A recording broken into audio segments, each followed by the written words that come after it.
Morning, good morning सभी को, good morning सभी को, गुड मॉर्निंग सभी को, जय हिंद सभी को, जय हिंद। और दोस्तों यहाँ पर देख सकते हैं कि पेड एग्जाम 2023 की कंप्लीट तैयारी चल रही है। आपको दिन में 3 मॉडल पेपर भी दिए जा रहे हैं। आपकी करंट अफेयर की क्लास हो गई, स्टैटिक जी की क्लास हो गई, ये सभी क्लासें आपको दी जा रही हैं। तो आप लोग नए हैं तो चैनल को सब्सक्राइब कर लीजिएगा। साथ ही दोस्तों हम लोग यहाँ पर बात करने वाले हैं यूपीएससी पेड एग्जाम 2023 के बेस्ट बुक के बारे में, जो कि चक्षु प्रकाशन की बुक है। जो कि आप जानते हैं चक्षु प्रकाशन का जो कंटेंट होता है बहुत ही बेस्ट होता है। यहाँ पर दोस्तों देख सकते हैं कि पेड एग्जाम के लिए गाइड के साथ साथ प्रैक्टिस सेट भी आपका मार्केट में आ चुका है। ऑनलाइन मंगाना है तो लिंक डिस्क्रिप्शन बॉक्स में दी गई है, मार्केट में लेना है तो मार्केट में भी अवेलेबल है, आप लोग ले सकते हैं। यहाँ पर दोस्तों देख सकते हैं पेड एग्जाम की संपूर्ण गाइड है जो कि आपके सिलेबस के अनुसार आपका है, बहुत ही बेहतर तरीके से। और साथ में इसमें थ्योरी भी पढ़ेंगे और थ्योरी के साथ साथ इसके जो ऑब्जेक्टिव क्वेश्चन है, मतलब आपने टॉपिक पढ़ा, उस टॉपिक के बाद उसके क्या मिलेंगे, ऑब्जेक्टिव क्वेश्चन भी आपको देखने को मिलेंगे। साथ में इसमें से आपको 6 प्रीवियस ईयर जो आपके पेपर हुए हैं वो भी यहाँ पर आपको मिलेंगे। तो आप लोग मार्केट में दोस्तों इस प्रकार के कह सकते हैं बैनर के माध्यम से, मतलब इस प्रकार का बैनर आपको होगा तो उसको आप लोग क्या करेंगे, यहाँ पर मंगा सकते हैं। यहाँ पर देखिए पेड का जो कह सकते हैं मॉडल पेपर है, ये भी मार्केट में अवेलेबल है। या तो लिंक के माध्यम से मंगा सकते हैं ऑनलाइन, तो भी आपको दिक्कत नहीं है, आप लोग मंगा सकते हैं, ये आपका है। दोस्तों यहाँ पर देख सकते हैं जो आपकी गाइड है, तो गाइड में खासियत तो यही है कि आपकी प्रीवियस ईयर क्वेश्चन तो आपको है डिस्क्राइब के साथ दिए गए हैं, लेकिन यहाँ पर देखिए पूरा टॉपिक पॉइंट टू पॉइंट, क्या पॉइंट टू पॉइंट समझाया भी गया है। और इसके बाद क्या होंगे, इसके जो ऑब्जेक्टिव क्वेश्चन है वो भी आप लोग सोल्व करेंगे, जिससे आप लोग जो पढ़ेंगे उससे अच्छे से अच्छे रिवीजन आपका होता जाएगा। मॉडल पेपर की अगर बात करें तो ऐसे क्वेश्चन आपको मिलेंगे जैसे आपके पेपर से ही निकाले गए हों, बिल्कुल पेपर में छपे हुए क्वेश्चन आपको ऐसे मिलते हैं, सेम टू सेम, है ना। यहाँ पर दोस्तों खास बात यह है कि यहाँ पर जो मॉडल पेपर होता है उसके बाद डिस्क्राइब, है ना, क्योंकि समस्या होती है कि हम मॉडल पेपर तो बहुत पढ़ लेते हैं, लेकिन उसके साथ अगर डिस्क्राइब ज्यादा से ज्यादा पढ़ेंगे तो ज्यादा क्वेश्चन तैयार होंगे। तो यहाँ पर देखिए ज्यादा से ज्यादा आपको डिस्क्राइब भी आपको देखने को मिलेगा। तो इस बुक की लिंक डिस्क्रिप्शन बॉक्स में दी गई है, तो चक्षु प्रकाशन की इस बुक को ऑनलाइन मंगा सकते हैं या आप मार्केट से भी मंगा सकते हैं। चलिए स्टार्ट करते हैं यहाँ पर आज के बेहतर सेशन में। चलिए गुड मॉर्निंग सभी को, गुड मॉर्निंग, राम राम सभी को, जय हिंद सभी को, राम राम सभी को, जय हिंद। चलिए तो चलिए फिर स्टार्ट करते हैं। यहाँ पर देखिए पहला क्वेश्चन दिया गया है, निम्न में से किस भाषा में विजयनगर के शासक कृष्णदेवराय ने अपने सुप्रसिद्ध ग्रंथ अमुक्तमाल्यदा की रचना की थी। चलिए यहाँ पर जो आप देना है आपका आंसर में से राइट क्या हो जाएगा, पहला ऑप्शन यहाँ पर आंसर क्या हो जाएगा। चलिए भाई यहाँ पर जो आपका आंसर राइट इनमें से क्या हो जाएगा, ए नंबर। याद रखिएगा यहाँ पर जो दिया गया इनका प्रसिद्ध ग्रंथ था अमुक्तमाल्यदा, ये रचना आपके दोस्तों तेलुगु भाषा में, इसका जो ऑप्शन बनेगा यहाँ पर ए नंबर है, राइट हो जाएगा, ए नंबर हो जाएगा तेलुगु भाषा में। चलिए आगे बढ़ते, क्वेश्चन आपसे अगला पूछा गया है, कह रहा है भारत में पुर्तगालियों ने सर्वप्रथम अपना दुर्ग कहां पर निर्मित किया था। चलिए कमेंट करें कि भारत में पुर्तगालियों ने सर्वप्रथम अपना दुर्ग कहां पर निर्मित किया था। इसका जो ऑप्शन है राइट क्या हो जाएगा। चलिए 2 की अगर बात करते हैं तो ऑप्शन देखिए आने शुरू हो गए हैं, और आपका जो आंसर बनेगा यहाँ पर क्या हो जाएगा भाई, यहाँ पर आंसर आपका बनेगा ए नंबर कोचीन, जिसका भी ऑप्शन आया है ए नंबर बिल्कुल राइट हो जाएगा। यूरोप वासियों ने सर्वप्रथम पुर्तगाली भारत जो आए थे, है ना, उनका लक्ष्य था यूरोप भेजे जाने वाले मसालों पर एक अधिकार स्थापित करना। तो यहाँ पर जो आंसर आपका है वो आपका ए नंबर राइट बनेगा। आगे बढ़ते क्वेश्चन आपसे अगला पूछा गया है कि उस शासक का नाम बताइए जिसने वास्को डिगामा का कालीकट में स्वागत किया था। तो दोस्तों यहाँ पर आपको 3 का ऑप्शन देना है, आपका आंसर क्या बनेगा। तो दोस्तों यहाँ पर देख सकते हैं वास्को डिगामा का जो कि कालीकट में स्वागत किया था, यहाँ पर कौन, जमोरी ने स्वागत किया था ना, बहुत ही धूमधाम तरीके से स्वागत किया था। तो इसका जो ऑप्शन है 3 नंबर में वो ऑप्शन डी नंबर है, राइट हो जाएगा। अब आप बात आती है कब, तो आप कहेंगे 17 मई 1498 दोस्तों याद रखिएगा, एक कालीकट के प्रसिद्ध बंदरगाह कौन सा, तो आपके कप्पकबाड़ू में पहुंचा था। आगे बढ़िए, क्वेश्चन आपसे अगला पूछा गया है, दिया गया है कि भारत में डचों की व्यापारिक पराजय का कारण क्या था। चलिए बताइएगा कि भारत में डचों की व्यापारिक पराजय का कारण इनमें से क्या रहा है। यहाँ पर 4 नंबर की अगर बात करते हैं तो ऑप्शन डी हो जाएगा। याद रखिए कमजोर सामुद्रिक शक्ति, क्या, कमजोर सामुद्रिक शक्ति। यहाँ पर आंसर जो आपका है वो आपका डी नंबर है, राइट हो जाएगा दोस्तों, क्योंकि कमजोर समुद्री शक्ति के कारण अंग्रेजों द्वारा क्या हो गए थे, पराजित हो गए थे, अंग्रेज इसमें से इनको पराजित कर दिए थे। क्लियर है। आगे बढ़िए, क्वेश्चन आपसे अगला पूछा गया है, एक बार रिफ्रेश कर लीजिए भाई, है ना, क्लास चल रही है और स्क्रीन भी दिख रही है, एक बार रिफ्रेश कर लीजिएगा। यहाँ पर आगे बढ़िए, क्वेश्चन आपसे दिया गया है, कह रहा है 1857 में अंग्रेजों के विरुद्ध जिहाद का प्रचार किसने किया था। चलिए, अच्छा क्वेश्चन आ गया है। यहाँ पर जवाब देना है कि 1857 में अंग्रेजों के विरुद्ध जिहाद का प्रचार किसने किया था। इसका आंसर क्या हो जाएगा। चलिए, यहां पर देखिए 5 का ऑप्शन ए हो जाएगा, ये है मौलवी अहमद उल्ला, ठीक है ना दोस्तों। मौलवी अहमद उल्ला ये आपके तमिलनाडु के थे, ठीक है, लेकिन फिर बाद में क्या हुए, आपके फैजाबाद में आकर रहने लगे थे। दोस्तों यहां पर देखा जाए तो सबसे ज्यादा अंग्रेजों को धूल चटाने वाले व्यक्ति कौन थे, आपके यही थे। इन पर 50,000 का इनाम भी रखा गया था दोस्तों, याद रखिए। तो ऑप्शन बनेगा यहाँ पर नंबर राइट हो जाएगा। और आगे बढ़ते हैं, क्वेश्चन आपसे अगला पूछा गया है, कह रहा है बंगाल विभाजन के बाद कौन सा आंदोलन शुरू हुआ था। बंगाल विभाजन के बाद कौन सा आंदोलन शुरू हुआ, बताइए। यहां पर आंसर क्या हो जाएगा। चलिए, बंगाल विभाजन के बाद कौन सा आंदोलन शुरू हुआ।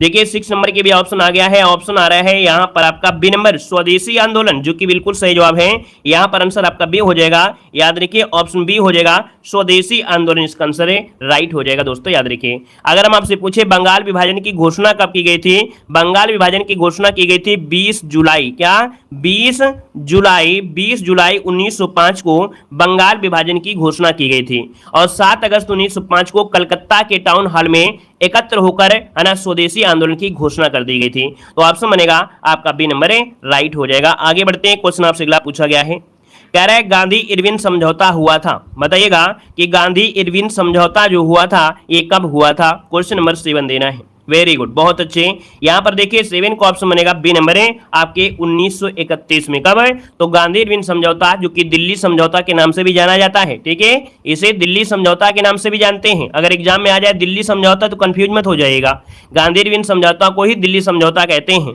जो कि आपके 5 मार्च, ठीक है, 5 मार्च 1931 को दिल्ली में संपन्न हुआ था। आगे बढ़िए, क्वेश्चन आपसे अगला पूछा गया है, कह रहा है आपसे लाल कुर्ते आंदोलन के नेता कौन थे। लाल कुर्ते आंदोलन के नेता कौन थे। चलिए, क्वेश्चन नंबर 8 लॉक किया जाए।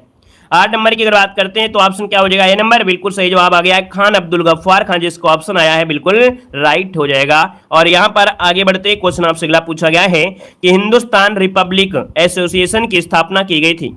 हिंदुस्तान रिपब्लिक एसोसिएशन की स्थापना की गई थी। तो दोस्तों यहाँ पर आंसर क्या हो जाएगा आपके 1924 में, वो भी कहां पर, तो आपके कानपुर में। तो याद रखिएगा अक्टूबर 1924 में कहां पर है, तो आपके कानपुर में की गई थी। ऑप्शन आपका राइट हो जाएगा, सी नंबर।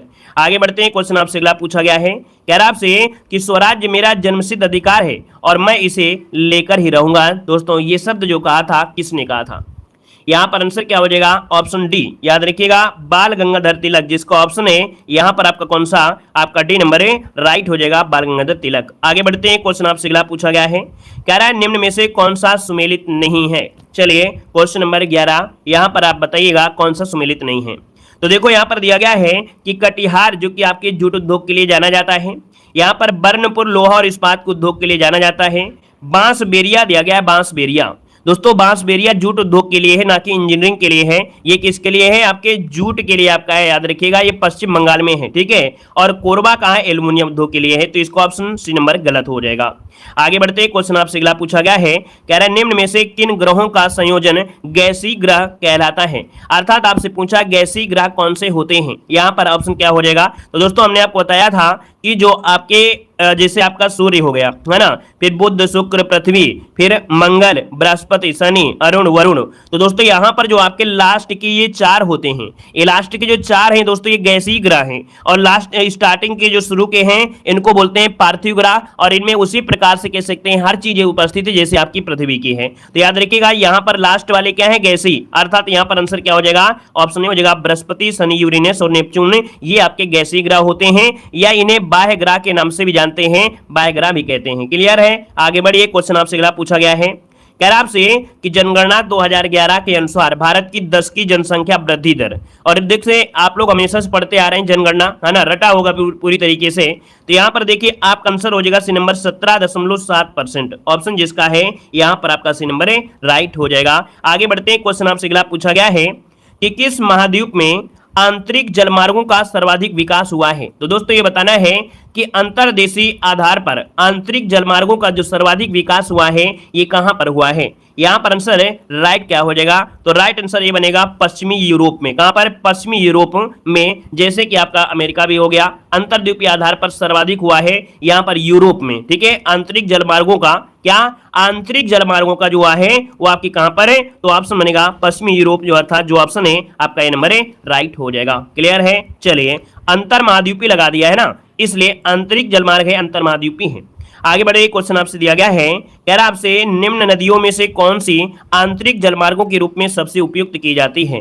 तो आंतरिक जलमार्ग के रूप में सबसे उपयुक्त नदी इनमें से कौन सी है। यहां पर देखिए 15 नंबर में डेन्यूब और राइन। तो दोस्तों आपने यहां पर पढ़ा राइन नदी, देखते हो यहां पर जो राइन नदी है, राइन नदी है ना, जो कि देखा जाए कि दूसरी सबसे महत्वपूर्ण नदी है, जो कि ऑप्शन बनेगा यहां पर आपका बी नंबर है राइट हो जाएगा। उसके बाद कौन सी आती है, डेन्यूब नदी आती है, ठीक है। इसके बाद डेन्यूब नदी आती है जो कि जलमार्ग के लिए। आगे बढ़ते हैं, क्वेश्चन आपसे अगला पूछा गया है, कह रहा है निम्न कथनों पर विचार कीजिएगा, कूट सहायता से गलत कथन पर यहां पर चयन करना है, क्या गलत है क्या नहीं गलत है। यहां पर देखिए आपका आंसर भी दिख गया है 16 नंबर में।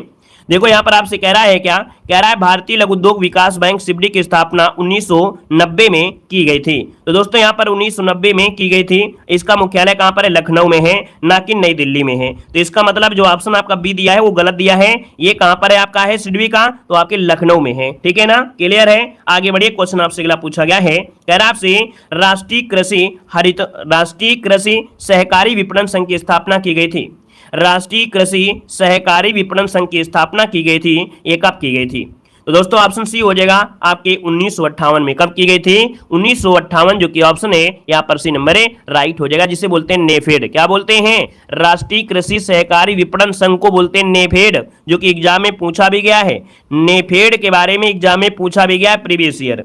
आगे बढ़ते हैं, क्वेश्चन आपसे अगला पूछा गया है, कह रहा आपसे यहाँ पर है कि मनरेगा के अंतर्गत लाभ प्राप्त करने की पात्रता क्या है।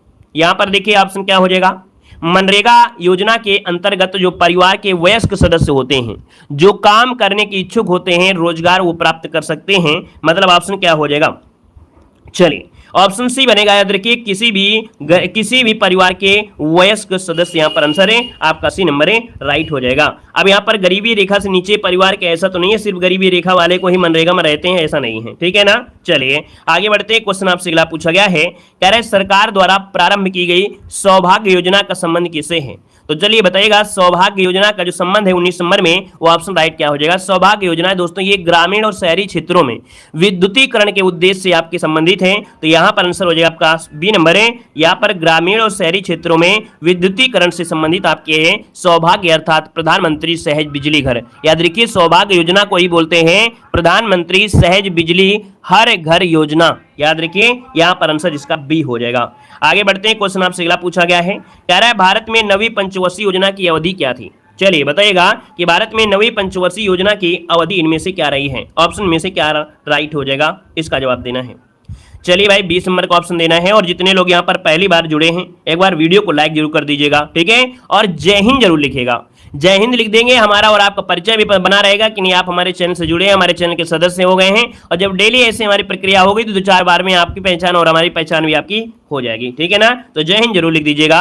यहाँ पर देखो 20 नंबर आपसे कह रहा है, तो 20 नंबर का ऑप्शन क्या हो जाएगा, 1997 से आपके 2002, जो कि ऑप्शन है यहाँ पर बी नंबर है राइट हो जाएगा। यहाँ पर आगे बढ़ते हैं, क्वेश्चन आपसे अगला पूछा गया है, कह रहा आपसे भारतीय संविधान में संघवाद किस देश से लिया गया है। ये देखिए जो संघवाद है ये किस देश से लिया गया है। तो संघ दोस्तों ये संघवाद जो लिया गया है ये लिया गया है कनाडा से, संघीय शासन व्यवस्था कनाडा, जो कि ऑप्शन है यहाँ पर बी नंबर है राइट हो जाएगा दोस्तों, याद रखिएगा। क्लियर है। आगे बढ़िए, क्वेश्चन आपसे अगला पूछा गया है, यहाँ पर दिया गया है कि भारतीय संविधान मूल पाठ में कितने भागों में विभाजित है। अर्थात जो भारतीय संविधान है, क्या भारतीय संविधान है ये मूल पाठ में कितने भागों में विभाजित है, अर्थात कितने भाग है। मूल भाग पूछा गया है, मूल भाग। तो मूल भाग क्या हो जाएंगे, यहाँ पर ऑप्शन सी 22 भाग क्या हो जाएंगे, 22 भाग, 8 अनुसूची और 395 अनुच्छेद ये मूल पाठ में आपके थे। आगे बढ़ते हैं, क्वेश्चन आपसे अगला पूछा गया जो कि सबसे सरल क्वेश्चन आपका आ गया है, भारत संघ में राज्यों की संख्या कितनी है। बताइए भारत संघ में राज्यों की संख्या कितनी है, 23 नंबर आपको देना है। चलिए यहाँ पर आंसर क्या हो जाएगा, भारत संघ में राज्यों की संख्या, यहाँ पर आपका आंसर क्या हो जाएगा, यहां पर आंसर आपका हो जाएगा ए नंबर या बी नंबर, क्या कहेंगे? तो आप कहेंगे ऑप्शन ए हो जाएगा। याद रखिए 28 कितने हैं? तो 28 इसका जो आंसर है यहाँ पर राइट हो जाएगा। 28 राज्य हैं और 8 आपके क्या है? केंद्र शासित प्रदेश हैं। आगे बढ़ते हैं, क्वेश्चन आपसे अगला पूछा गया है, कह रहा है भारतीय संविधान के भाग थर्ड का जो संबंध है वो किससे है? तो भारतीय संविधान का भाग थर्ड जो आपका है किससे है? यहां पर देखिए ऑप्शन क्या हो जाएगा? मूल अधिकार से हो जाएगा। मूल अधिकार की अगर बात करते हैं तो आप कहेंगे सर आर्टिकल नंबर 12 से लेके आपके 35 तक जो आपके दिए हैं ये आपकी मौलिक अधिकारों को वर्णन किया गया है। तो ऑप्शन आपका राइट हो जाएगा सी नंबर। आगे बढ़ते हैं, क्वेश्चन आपसे अगला पूछा गया है, यहाँ पर दिया है मौलिक अधिकारों को लागू करने का जो दायित्व होता है किसके पास होता है? चलिए कमेंट करें, लॉक करें जल्दी से। यहाँ पर क्वेश्चन नंबर 25 कह रहे हैं मौलिक अधिकारों को लागू करने का जो दायित्व होता है वो किसके अंतर्गत आता है? तो चलिए यहाँ पर आंसर क्या हो जाएगा? ऑप्शन आपका सी हो जाएगा, उपयुक्त में से दोनों का, अर्थात आपका उच्चतम न्यायालय और आपका यहाँ पर आपका उच्च न्यायालय। यहाँ पर जो आंसर है वो आपका सी नंबर है, राइट हो जाएगा। आर्टिकल नंबर आपका जो 32 होता है उसके तहत उच्चतम न्यायालय और आर्टिकल नंबर 226 जो होता है वो आपका उच्च न्यायालय होता है। तो यहाँ पर आंसर आपका सी वाला राइट हो जाएगा। आगे बढ़िए, क्वेश्चन दिया गया है, कह रहा है वायुमंडलीय दाब को मापा जाता है। चलिए जवाब देना है, मन लगा कर पढ़ें, है ना, क्लास में कंसंट्रेशन बनाए रहें, मतलब एक प्रकार से ऐसे देखें कि हाँ वाकई में हम टेस्ट पेपर सॉल्व कर रहे हैं, बातों में नहीं। जो क्वेश्चन नहीं आता है उसको आप लोग नोट जरूर किया करें, क्योंकि अभी से जब नोट करेंगे, अपनी नोट्स बनाएंगे तो एग्जाम के समय बढ़िया रिवीजन आप कर पाएंगे, ठीक है ना। चलिए देखो, वायुमंडलीय दाब को मापा जाता है, तो भैया वायुमंडलीय दाब को कैसे माप सकते हैं? देखिए 26 नंबर में ऑप्शन बनेगा बी नंबर है, यहाँ पर बैरोमीटर से। किससे माप सकते हैं? बैरोमीटर से मापा जाता है। अच्छा, यहाँ पर ये दिया है बैरोग्राफ क्या होता है? बैरोग्राफ दोस्तों, बैरोग्राफ क्या होता है? वायुमंडल के दाब में जो होने वाले परिवर्तन होते हैं, क्या वायुमंडल में होने वाला जो परिवर्तन होता है वो होता है बैरोग्राफ से, उसे मापा जाता है। यहाँ पर दोस्तों दिया है मैनोमीटर। ये मैनोमीटर क्या होता है? मैनोमीटर से क्या करते हैं? गैस दाब मापते हैं, याद रखिएगा गैस का दाब। यहाँ पर हाइग्रोमीटर, हाइग्रोमीटर के द्वारा क्या करते हैं? द्रव का अपेक्षिक घनत्व मापते हैं, द्रव का अपेक्षिक घनत्व मापते हैं। तो चारों क्लियर हुए, यहाँ से क्वेश्चन बन जाता है। आगे बढ़िए, क्वेश्चन आपसे दिया गया है, कह रहे हैं निम्न में से विद्युत धारा का मात्रक इनमें से क्या है? चलिए वेलकम है भाई, वेलकम है, वेलकम है। यहाँ पर देखिए 27 नंबर में, तो 27 को ऑप्शन क्या हो जाएगा? विद्युत धारा एम्पियर, ऑप्शन आपका सी नंबर लॉक हो जाएगा। आगे बढ़िए, क्वेश्चन आपसे अगला पूछा गया है, यहाँ पर दिया गया है कि सापेक्षता के सिद्धांत का प्रतिपादन किस वैज्ञानिक ने किया था? सापेक्षता के सिद्धांत का प्रतिपादन किसने किया था? तो दोस्तों आपका आंसर क्या हो जाएगा? B number. यहाँ पर Albert Einstein, option B number है, राइट हो जाएगा, आइंस्टीन ने किया था। आगे बढ़ते हैं, क्वेश्चन आपसे अगला पूछा गया है, कह रहा है विटामिन B1 का रासायनिक नाम इनमें से क्या है? विटामिन B1 का रासायनिक नाम पूछा गया है। तो दोस्तों विटामिन B1 का रासायनिक नाम क्या है? थायमिन है। क्या है? थायमिन। ऑप्शन बनेगा यहाँ पर आपका सी नंबर है, राइट हो जाएगा, थायमिन हो जाएगा, ठीक है ना। अच्छा, यहाँ पर अगर पूछे B2 का नाम क्या होता है? B7 का बताइए पहले। यहाँ पर B7 और B7 का होता है क्या? बायोटीन होता है, याद रखिएगा। B7 का होता है क्या? यहाँ पर बायोटीन होता है। B5 का होता है क्या? तो आपको पेंटोथीन होता है, ठीक है ना, याद रखिएगा। ये B5 का रासायनिक नाम आपका है। और यहाँ पर राइबोफ्लोविन बता दीजिए जल्दी से। यहाँ पर बताइए राइबोफ्लेविन, यहाँ पर विटामिन B2 का होता है क्या? तो यहाँ पर राइबोफ्लेविन होता है। तो इस प्रकार से ये चारों पॉइंट आप लोग जरूर नोट कर लीजिएगा, क्योंकि यहीं से क्वेश्चन बनता है। अगला क्वेश्चन दिया गया है कि विषाणु द्वारा होने वाला रोग कौन सा है? चलिए बताइए, विषाणु द्वारा होने वाला रोग इनमें से कौन सा है? तो दोस्तों यहाँ पर आंसर क्या हो जाएगा? टिटनेस, प्लेग, पोलियो या सिफिलिस, क्या बनेगा? यहाँ पर देखिए 30 नंबर का ऑप्शन हो जाएगा सी नंबर, पोलियो हो जाएगा, ठीक है। विषाणु द्वारा होने वाला ये रोग आपका है पोलियो, याद रखिएगा। वहीं पर दोस्तों जो आपका टिटनेस है, प्लेग है, सिफिलिस है, ये आपके जीवाणु से होता है। किससे होता है? जीवाणु से होता है। क्लियर हुआ? आगे बढ़िए, क्वेश्चन आपसे अगला पूछा गया है, कह रहा है गुप्त का विलोम क्या होता है? चलिए बताइएगा, गुप्त का विलोम इनमें से क्या हो जाएगा? तो आप कहेंगे गुप्त, और इसका हो जाएगा क्या? प्रकट हो जाएगा। तो ऑप्शन बनेगा सी नंबर है, गुप्त का हो जाएगा, प्रकट हो जाएगा। आगे बढ़िए, क्वेश्चन आपसे दिया गया है, कह रहा है गांठ का पूरा मुहावरे का अर्थ क्या होता है? चलिए गांठ का पूरा मुहावरे का सही अर्थ इनमें से क्या हो जाएगा? तो दोस्तों यहाँ पर आंसर क्या हो जाएगा? ईमानदार, दुकानदार, लापरवाह या मालदार? तो दोस्तों यहाँ पर होता है मालदार। क्या होता है? धनी या मालदार होता है। ऑप्शन डी इसका राइट हो जाएगा। आगे बढ़िए, क्वेश्चन दिया गया है, कह रहा है निम्न युग्मों में से कौन सा गलत दिया गया है? यहाँ पर दिया है लोहा लेना, मतलब सामना करना, मतलब ये देखा जाए तो ये पॉइंट तो आपका सही लग रहा है, ठीक है। फिर दिया गया रास्ता नापना, कह रहा है आकलन करना। क्या सही है क्या? रास्ता नापना मतलब होता है चले जाना। तो दोस्तों ये बी नंबर गलत दिया गया है क्योंकि मुहावरा पूछा गया था और गलत है। रास्ता नापना मतलब होता है चले जाना। बोलते हैं ना वो तो रास्ता नाप गए, है ना। तो यहाँ पर आपका बी नंबर गलत हो जाएगा। आगे बढ़िए, क्वेश्चन आपसे अगला पूछा गया है, दिया गया है उड्डयन का संविच्छेद का सही इनमें से कौन सा है? उड्डयन पिछली बार भी पूछा गया था। उड्डयन का होता है क्या? व्यंजन संधि आपने पढ़ा होगा, नहीं पढ़ा है तो आप प्लेलिस्ट के माध्यम से थ्योरी वाले वीडियो जरूर देख लीजिएगा। तो उड्डयन का हो जाएगा उत्धन डयन। उत्धन डयन मतलब ऑप्शन जो आपका है ए नंबर है राइट हो जाएगा। और ये क्या है? आपका व्यंजन संधि है। आगे बढ़िए, क्वेश्चन आपसे दिया गया है, निम्न में से शुद्ध वर्तनी यहाँ पर कौन सी हो जाएगा? यहाँ पर 35 नंबर में शुद्ध वर्तनी कौन सी है? तो शुद्ध वर्तनी देखा जाए तो आपका यहाँ पर क्या सुसुप्त तो गलत दिया गया है साफ साफ, रचयिता भी गलत दिया गया है, सृष्टा गलत दिया है, बी हो जाएगा ये दृष्टा। मतलब ऑप्शन जो आपका दिया है दृष्टा ऑप्शन आपका राइट हो जाएगा। आगे बढ़िए, क्वेश्चन आपसे अगला पूछा गया है, कह रहा है मालदीव भारत के मिनिकॉय द्वीप से कितने डिग्री द्वारा अलग होता है? बताइएगा कि मालदीव भारत के मिनिकॉय द्वीप से कितनी डिग्री चैनल द्वारा अलग होता है? यहाँ पर आंसर जो आपका बनेगा राइट क्या हो जाएगा? चलिए कमेंट करें जल्दी से, यहाँ पर आंसर इसका राइट हो जाएगा। दोस्तों यहाँ पर जवाब देना है मालदीव। यहाँ पर जवाब लगभग सभी का सही आ गया है। ऑप्शन सी हो जाएगा 8 डिग्री चैनल। जो 8 डिग्री चैनल है दोस्तों ये मालदीव और मिनिकॉय से क्या होता है? अलग होता है। तो ऑप्शन सी नंबर है राइट हो जाएगा। अगर हम आपसे पूछ ले 10 डिग्री चैनल, क्या 10 डिग्री चैनल ये क्या हो जाएगा? तो अंडमान निकोबार जो होता है वो अलग करता है, 10 डिग्री चैनल करता है। क्लियर है ना? अच्छा यहाँ पर आगे बढ़िए, क्वेश्चन आपसे दिया गया है, कह रहा है तुर्की की मुद्रा क्या है? चलिए 47 नंबर में तुर्की की मुद्रा क्या है? और ये मुद्रा वाला जो क्वेश्चन होता है जो हम बताया करें उसको कॉपी में जरूर नोट कर लिया करें ताकि डेली रिवीजन कर पाएं। अब ये तो नहीं ढूंढोगे कि नहीं सर जी ने मॉडल पेपर 2 में बताया था कि तुर्की की मुद्रा क्या है। तो ये क्या होगा, जो मुद्राएं होती हैं इनको डेली पढ़ेंगे ना तो रट जाएंगे, नहीं तो ऐसे नहीं रट पाएंगे। देखो यहाँ पर दिया गया तुर्की की मुद्रा, और तुर्की की मुद्रा क्या है? लीरा है। क्या है? लीरा। तो ऑप्शन बनेगा यहाँ पर आपका ये नंबर है राइट हो जाएगा। क्लियर है? अगर हम आपसे पूछे डांग कहाँ की है? डांग दोस्तों वियतनाम की है। कहाँ की है? वियतनाम की है। वियतनाम की है ये आपकी मुद्रा, याद रखिए। यहाँ पर क्या तो जानते हैं किसका है? म्यांमार की है। किसकी है? म्यांमार की जो आपकी है वो आपकी क्या है, याद रखिएगा। ठीक है। और सुम कहाँ की है? तो सुम है उज्बेकिस्तान की। कहाँ की? उज्बेकिस्तान की है। उज्बेकिस्तान की है, याद रखिएगा, उज्बेकिस्तान की। क्लियर हुआ? आगे बढ़िए, क्वेश्चन आपसे दिया गया है, कह रहा है गोवा की राजभाषा निम्नलिखित में से क्या है? गोवा की राजभाषा इनमें से क्या हो जाएगी? चलिए यहाँ पर जवाब देना है, जो कि देख सकते हैं क्षेत्रफल की दृष्टि से सबसे छोटा आपका राज्य कौन है? गोवा। अगर आपसे पूछें कि यहाँ पर एक आपका पड़ता है कोंकण तट, है ना, तो आपका जवाब क्या हो जाएगा? यहाँ पर आंसर जिसका भी आ गया है सी नंबर है कोंकण यहाँ की क्या है? भाषा है। अगर हम आपसे पूछे मलयालम कहाँ की है तो क्या जवाब देंगे? मलयालम, जो कि पूछा जाता है।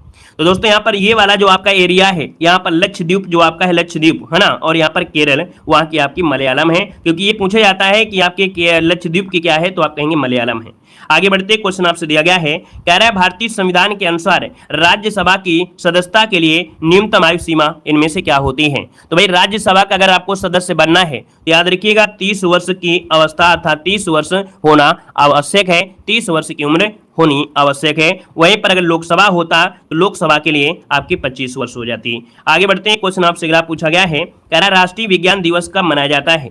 चलिए बताइए राष्ट्रीय विज्ञान दिवस कब मनाते हैं? राष्ट्रीय विज्ञान दिवस पूछा गया है और इस क्वेश्चन का जवाब तो सभी लोग दे सकते हैं। यहाँ पर क्या हो जाएगा? ए नंबर। चलिए ए नंबर लॉक किया जाए। यहाँ पर 28 फरवरी आपका आंसर है, राइट हो जाएगा। क्लियर है? अगर हम आपसे पूछे 24 फरवरी को क्या मनाते हैं तो 24 फरवरी को मनाते हैं केंद्रीय उत्पाद शुल्क दिवस। क्या? केंद्रीय उत्पाद शुल्क दिवस मनाते हैं। यहाँ पर 21 फरवरी को क्या मनाते हैं तो 21 फरवरी को अंतर्राष्ट्रीय मातृभाषा दिवस, क्या अंतर्राष्ट्रीय मातृभाषा दिवस मनाते हैं। और 4 फरवरी तो आप लोगों को मालूम होगा कि 4 फरवरी को विश्व कैंसर दिवस मनाया जाता है। क्लियर है?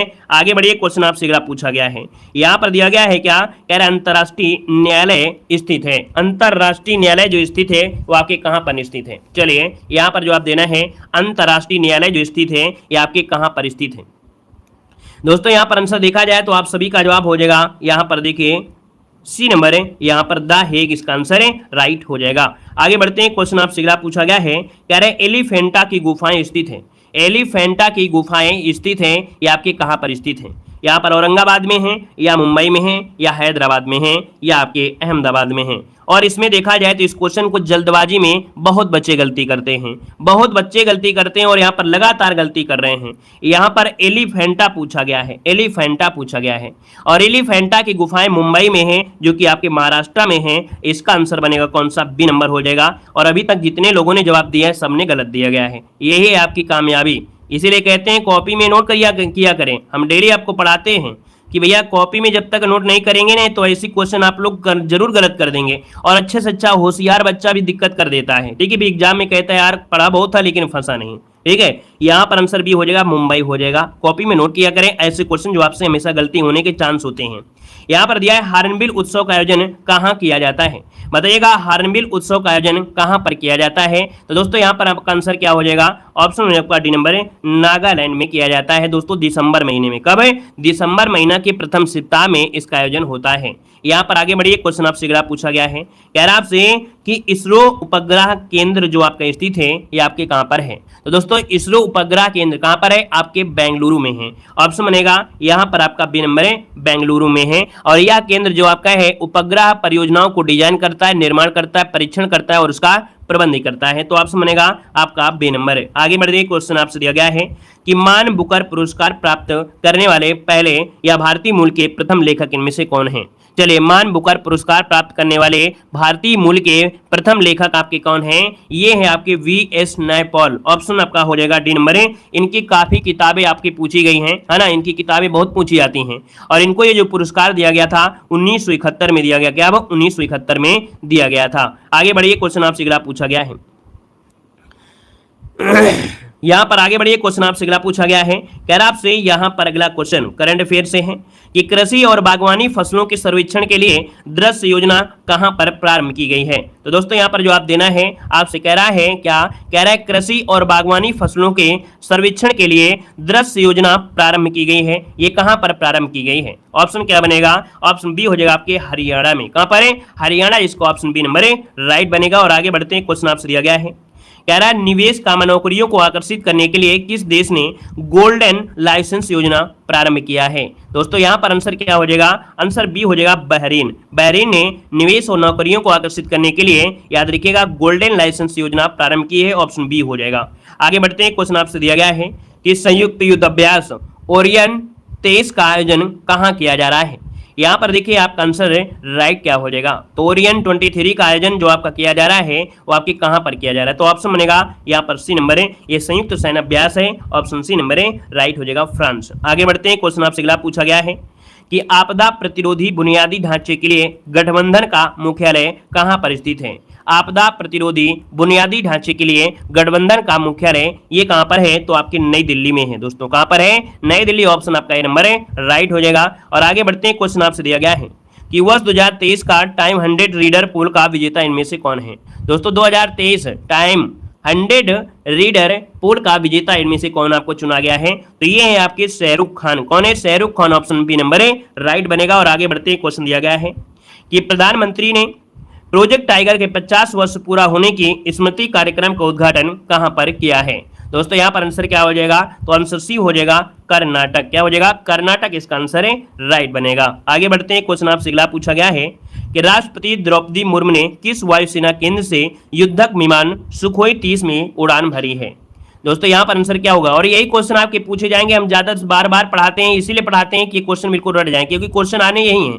यहाँ पर जो आपका आंसर है वो आपका ए बनेगा, याद रखिए तेजपुर। ऑप्शन ए नंबर है राइट हो जाएगा, तेजपुर हो जाएगा असम के। आगे बढ़िए, क्वेश्चन दिया गया है, कह रहा आपसे अटल बिहारी वाजपेयी पावर लूम बिजली फ्लैट रेट योजना कहां पर प्रारंभ की गई है।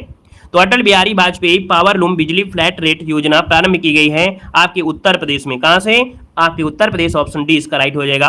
और आगे बढ़ते हैं, क्वेश्चन आपसे दिया गया है, कह रहा है वर्ल्ड वैक्सीन कांग्रेस 2023 में वैक्सीन इंडस्ट्री एक्सीलेंस पुरस्कार से किसे सम्मानित किया गया है।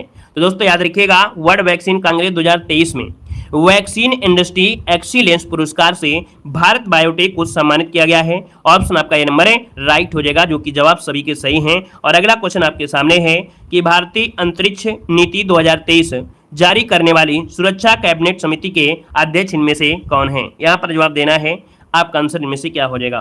तो दोस्तों याद रखिए, भारतीय अंतरिक्ष नीति 2023 जारी करने वाली सुरक्षा कैबिनेट समिति के अध्यक्ष हैं आपके सी नंबर है नरेंद्र मोदी। ऑप्शन आपका राइट हो जाएगा, सी नंबर है राइट हो जाएगा, नरेंद्र मोदी जी हो जाएंगे। अब यहाँ पर क्या करना है कि जैसे कि डेली क्लास में हमने बताया है, कुछ ना कुछ सीखने का आपको जरूर मिलेगा, तो ध्यान मुद्रा में आपको सुनना है, क्योंकि ये क्वेश्चन आपको डेली आपको मिलेंगे और डेली आपको बेहतर रिवीजन आपका होगा। यहाँ पर देखो दिया गया है, ग्रेमी पुरस्कार जो दिया जाता है वो किस क्षेत्र में दिया जाता है। तो आप कहेंगे सर ग्रेमी पुरस्कार दिया जाता है संगीत क्षेत्र में, है ना, ये संगीत का नोबेल कहते हैं। याद रखिए, ग्रेमी पुरस्कार को संगीत का नोबेल कहा जाता है, याद रखिएगा।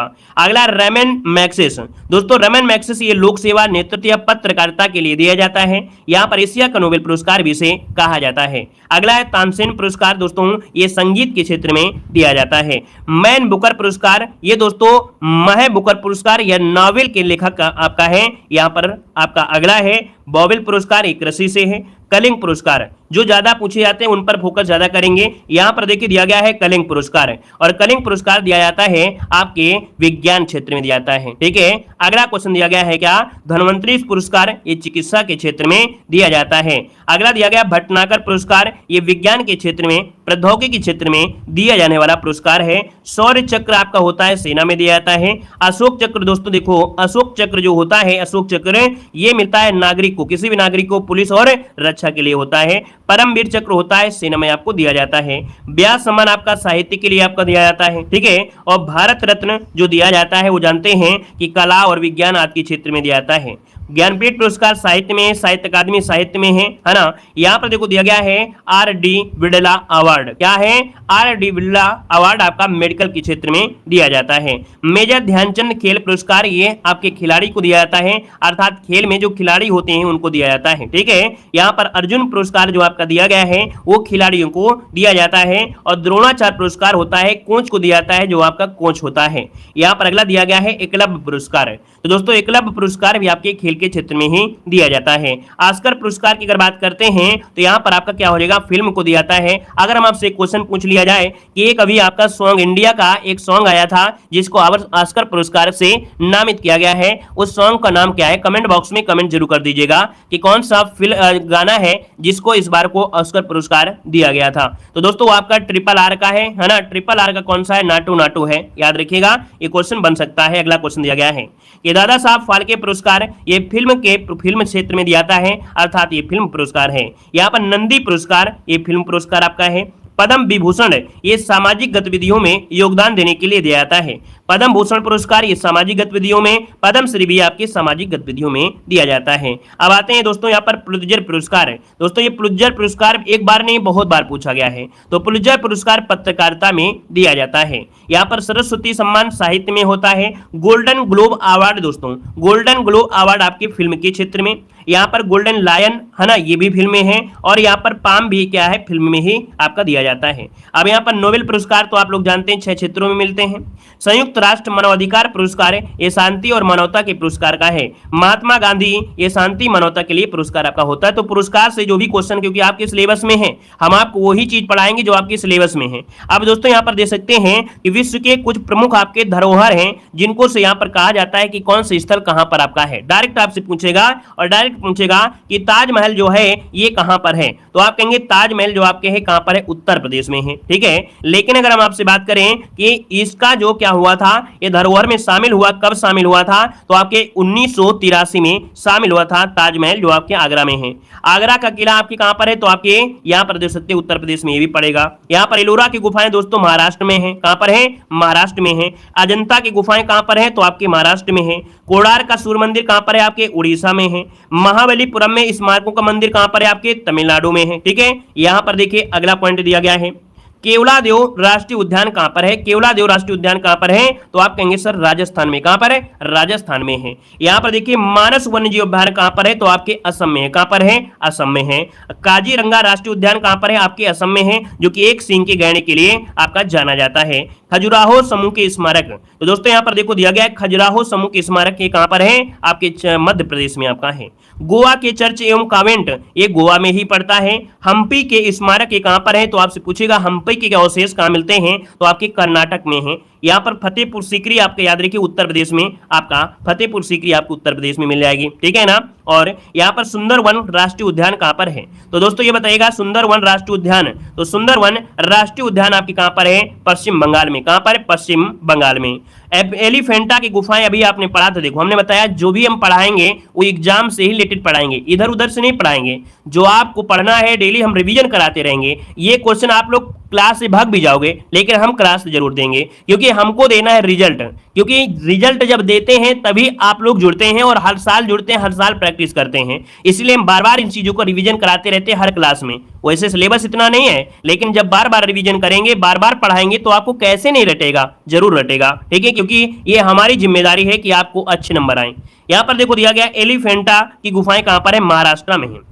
अगला देखो दिया गया है, क्या कह रहा है, यहां पर दिया है महान चोल मंदिर, तो दोस्तों महान चोल मंदिर कहां पर है, आपके तमिलनाडु में है। यहां पर देखो नंदा देवी और फूलों की घाटी, ये दोस्तों कहां पर है, आपके उत्तराखंड में है। याद रखिए नंदा देवी, फूलों की घाटी, ये कहां पर है, आपके उत्तराखंड में है। सांची के बौद्ध स्मारक ये कहां पर है, तो आपके मध्य प्रदेश में है। कुतुब मीनार और इसके स्मारक कहां है, कुतुब मीनार कहां पर है, दिल्ली में है। हुमायूं का मकबरा, ये आपका मॉडल पेपर मिलेगा, बार बार मिलेगा कि हुमायूं का मकबरा कहां पर है, तो याद रखिए हुमायूं का मकबरा कहां पर है, दिल्ली में है। याद रखिए दिल्ली में। आगे बढ़िए, अगला दिया गया है भारत की पर्वतीय रेल, जो दार्जिलिंग रेलवे कहते हैं, नीलगिरी, कालका, शिमला रेलवे। दोस्तों यहाँ पर देखिए, यहाँ पर दार्जिलिंग क्या है, पश्चिम बंगाल में है। नीलगिरी कहाँ पर है, आपके तमिलनाडु में है। और दोस्तों यहाँ पर कालका शिमला कहाँ पर है, तो आपकी हिमाचल प्रदेश में है। लाल किला कहाँ पर है, आपके नई दिल्ली में है। महाबोधि मंदिर जो कि आपका बोध गया में, ये कहाँ पर आपके है, बिहार में है। भीमबेटका से दोस्तों बहुत अवशेष पाए गए हैं, भीमबेटका से काफी अवशेष पाए गए हैं। भीमबेटका का संबंध कहां से है, तो आपके मध्य प्रदेश से है। कहां से है, मध्य प्रदेश से है। और अगला देखो दिया गया है कि छत्रपति शिवाजी टर्मिनल, पूर्व में दोस्तों इसे विक्टोरिया टर्मिनल भी कहते थे, और ये कहां पर आपके महाराष्ट्र में हो जाएगा, मुंबई। अगला आपसे दिया गया जंतर मंतर, दोस्तों जंतर मंतर सवाई राजा जयसिंह के द्वारा बनवाया गया था, ये जयपुर में है। और जयपुर कहां है, राजस्थान में है। राजस्थान के पर्वतीय किले की बात करते हैं तो राजस्थान में होंगे। यहाँ पर चित्तौड़ का किला, दोस्तों आपका चित्तौड़ का किला कहाँ पर है, आपके राजस्थान में है। अगला दिया है आमेर का किला, तो आमेर का किला राजस्थान में, जयपुर में। कुंभलगढ़ ये भी राजस्थान में। जैसलमेर किला राजस्थान में। रणथंभौर किला ये आपके राजस्थान में, सवाई माधोपुर में आपके हैं। क्लियर हुआ। अब आते हैं तो 4-5 पॉइंट और बचे हैं। ग्रेट हिमालय राष्ट्रीय उद्यान, दोस्तों ग्रेट हिमालय राष्ट्रीय उद्यान संरक्षण ये पड़ता है आपके हिमाचल प्रदेश में। कहां पर है, हिमाचल प्रदेश में। रानी की वाव ये आपका पाटन में है, अर्थात गुजरात में है। रानी की वाव कहां पर है, आपके पाटन, जो कि आपके गुजरात में है, ठीक है। आगे बढ़िए, अगला दिया है कंचनजंगा। कंचनजंगा जो दिया है ये आपके सिक्किम में है। नालंदा महाविहार जो आपका है ये बिहार में है, ठीक है ना। यहाँ पर ऐतिहासिक शहर, दोस्तों ऐतिहासिक शहर, दोस्तों अगर पूछे ऐतिहासिक शहर तो ऐतिहासिक शहर अहमदाबाद गुजरात में हो जाएगा। मुंबई की विक्टोरिया, गुर्थ और आर्ट डेको ये आपके मुंबई में है। जयपुर शहर कहां पर है, राजस्थान में है। और अगला दिया है रुद्रेश्वर रमप्पा मंदिर, क्या रुद्रेश्वर रमप्पा मंदिर ये आपके तेलंगाना में है। और धौलावीरा कहां पर है, तो आपके गुजरात में। अब यहां पर लास्ट में एक पॉइंट आपको पढ़ना है, क्या पढ़ना है कि जो आपके विश्व धरोहर सूची में शामिल किए गए थे भारत में, वो आपके कौन शामिल कहेंगे अभी हाल ही में, तो हाल ही में कहेंगे यहां पर 2021 में 2 स्थान आपके हुए थे। एक रुद्रेश्वर रमप्पा मंदिर जो कि 2019 में ये आपके धरोहर में शामिल किया गया। धौलावीरा जो कि आपके गुजरात में है 2021 में शामिल किया गया। तो लास्ट के 2 पॉइंट ये याद रखना है कि इनको धौलावीरा में 2021 में शामिल किया गया था। क्लियर हुआ, क्लियर हुआ। अच्छा लगा है तो वीडियो लाइक करें, कुछ सीखने को मिलता है तो चैनल को जरूर सब्सक्राइब करिएगा। पहली बार जुड़े हैं तो चैनल को सब्सक्राइब करिए। और अगली भी क्लास आपकी अभी है, अगली क्लास की लिंक आपको दी गई है, तो उस लिंक से क्लिक करके अगली क्लास में आपको चलना है, ठीक। जो अगली क्लास आपकी है वो सबसे बेहतर क्लास होती है, डेली की क्लास है, स्पेशल डोज के नाम से है, जो कि समान जागरूकता 10 नंबर की आती है। सरल भी होता है और मजा भी आता है पढ़ने में, ठीक है। चलिए धन्यवाद, जय हिंद, वंदे मातरम।